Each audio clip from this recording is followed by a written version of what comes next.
So good evening, everyone. This is Dr. Christine Coons carrying on this conversation about human sex development, gender identity, and sexuality.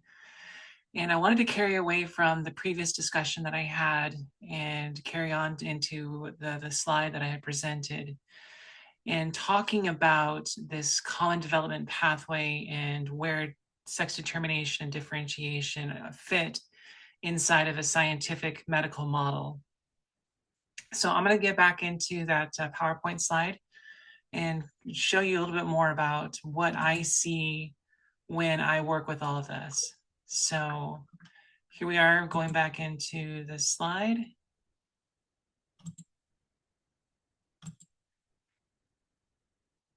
So if you remember this slide, I started out with discussing about what happens with the embryo as it hits conception. That's represented at the very beginning. And the first things that an embryo does is it creates the foundation for later development, with the first interests of the cells represented as they are just trying to get to the uterus and implant. And the next step is they're interested in direction, up, down, left, right, front, back. That's what it's interested in. The next step is, of course, nutrition. And then we're talking about other organs that are developing in place. And then finally, we get to reproduction. That's represented here by the mesonephros and the paramesonephros. Some people will recognize the other names for these structures as the Wolffian ducts or the Mullerian ducts. That does have a role in one of the genes that are involved in sexual differentiation, but we'll get to that in a little bit later. So these structures, the mesonephros and the paramesonephros, are present in every embryo. And as they go through these developmental processes, the gonadal cells do not just appear out of nowhere. They don't just magically just appear. They actually have to migrate from a different location inside of the body structure. This is gonadal cell migration. And again, these structures are undifferentiated. These cells have to travel to their intended location and then differentiate into either the ovary or the testes. And that's going to depend on the development pattern of the mesonephros or the paramesonephros. So as these cells get close in proximity to these structures, that is when the process of differentiation or sex determination takes place. This is where all of a sudden that Y chromosome comes in and starts this whole cascade of events. But it's not just the Y chromosome that makes the influence here. We're actually going to focus on a different gene, and that's called SOX9. SOX9 is found on chromosome 17. And as the literature talks about, this gene is found under tension. Because it's found on chromosome 17, both males and females have this gene built into their whole entire chromosome. So if you want to develop into a male pathway, you release SOX9, or if you want to go down the traditional female pathway, you have to suppress SOX9. And the way that you release SOX9 is through that gene on the Y chromosome called SRY. There's other genes that are involved with activating that SRY. So it's not just the SRY gene that's involved with this, but that's the relationship between SRY and SOX9. Now, this representation of SOX9 is not an on-off switch. As with everything in biology, there is no absolutes that run through these genetic systems. It is more like a dial, one way or the other, where it kind of slowly ramps up or slowly ramps down. It stays suppressed, it stays partially suppressed. There's lots of ways that this is expressed.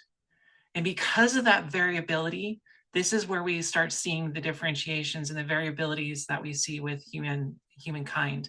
This is where we see intersex coming into play.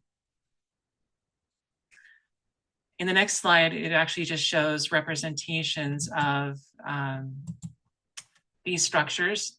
You have the mesonephros, which is the male development pattern. You have the paramesonephros, which is the female development pattern. And then they just represent that, one of them is called the Wolffian duct, the other one's called the Mullerian duct. So what has to happen with this is as the male pathway develops, the female pathway has to regress. It's vice versa for the other way around. If the female pathway is advancing, then the male pathway has to regress. And they may or may not be successful with how well they do that. And so as a consequence of that, I've actually included a little bit of Pirates of the Caribbean. It's more like guidelines where this is all happening. So don't think of male or female as a light switch as on and off, because there's a lot of ways that this is represented in the human body, a lot of different ways. Here in this slide, I take this the two focal genes right here, the SRY and the SOX9, and I expand them out into including some more genes that are involved in this process. This graph is one of my favorites. This comes from a Journal of Urology from back in, I think it was 2006 or 2008. But I like how it's represented and with all these suppressive pathways and forward and backward pathways. So if you focus in on SOX9, which is found on chromosome 17, and you activate SOX9, SOX9 has what's called a feedback loop where it comes back and it activates itself. It auto activates, which means that it's going to go into overdrive. As SOX9 is going into overdrive, it activates the next genes in line, which one of them is included as AMH, or anti-Mullerian hormone. This is the gene that goes over to the female tract or pathway and suppresses that pathway. Now, when you look at like WNT4, RSPO1, they're there to help suppress or control SOX9. So if nothing else happens, if that trigger from SRY does not happen, that leads down to the traditional female pathway. Now, SRY, again, does not operate in isolation. There is a ton of activating genes in the midst of all this. So if one of these is interrupted or there is a variation that exists on one of these genes, the SRY gene may not be fully active. It may not be able to be the exact key that SOX9 needs to have to fully masculinize an individual. It can be partial, it can be full, it can be somewhere in between, but there's an extensive amount of variability based off of this relationship between SRY and SOX9 and the relationship between male and female pathways. They're all interrelated, they're all interconnected. My other favorite part of this slide is the representation that there are other genes that are involved in this pathway that we have to acknowledge and recognize. So when you look at this diagram, I put in the ones that, C6, C8, CY, C1. These are all the chromosomes that are associated with these genes. Notice that there's only one on the Y chromosome, which is SRY, and there's one on the X chromosome, which is NROB1. All these other genes are found throughout the genome, and that's important to recognize that this is not just a difference between males and females, that this is a combined process with two different manifestations or different representations that lead into two different pathways. So as we look at SOX9 as the focal point, SOX9 is one of the major genes that affects sexual differentiation. It is a highly conserved gene across vertebrates. This gene is found in all different other mammals. The one that I actually, but has different regulatory mechanisms and that are not universal. The one I usually use during presentations is talking about alligators. The sex of an alligator is determined by water temperature, not by the presence of the SRY gene. So the higher the temperature, it's one sex, the lower the temperature, it's a different sex. But for humans, we have this relationship between SRY and SOX9 that are interacted with a whole bunch of regulatory genes along the way. So we need to think about sex differentiation not as an all or none, as we don't operate in absolutes. We never have and never will. When we look at those last slides, we need to realize that this is only talking about internal anatomy, external anatomy, gonads, and of course, in the future, we're talking about the gamete structures. There is a lot more structures that are involved with our sexual development than just those in themselves.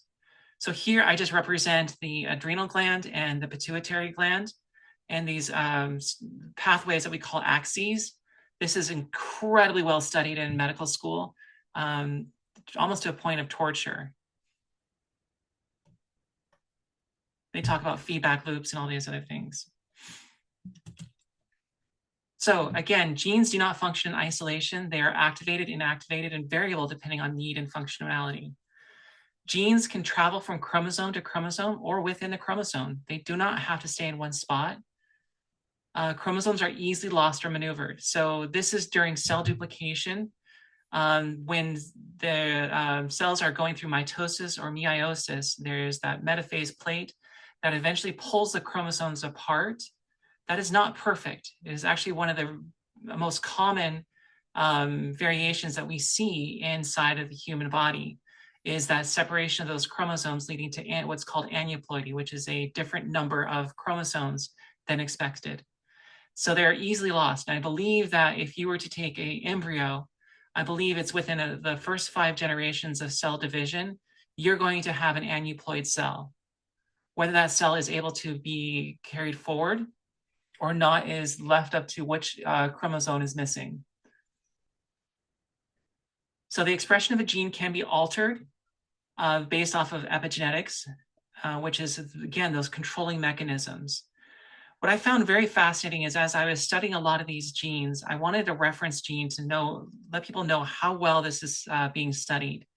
So one of the most heavily studied genes is, of course, the BRCA1 and 2 genes. These are the genes associated with uterine cancer and breast cancer. And they have identified over 72,000 variants within these genes. 4,900 of them are known to cause malignancy.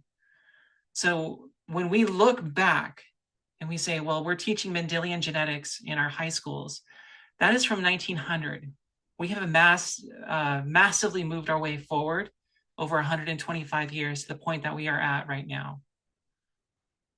I'm going to take a few moments to talk about variations of sexual development and finish with that. Until modern times, the causes of variations of sexual development was not well understood.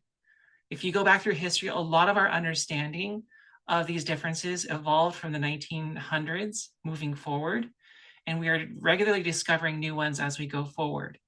Granted, there are ones that are much more common than others, but regardless, there is legitimate reasons for these things to happen.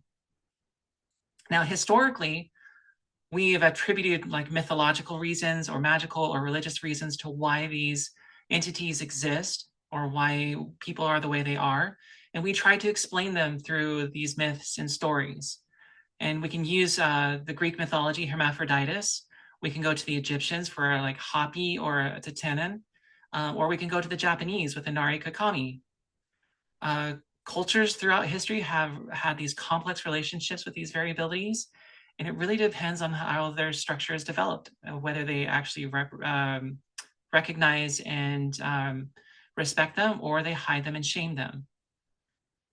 At present, we have well over 100 plus named entities that can be described as variations of sexual development.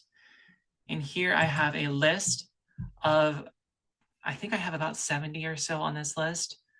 Mine is actually represented up here as Kalman syndrome. So I'm going to pause there with this video, let it render, and then I'm going to carry on the discussion a little bit farther as we go.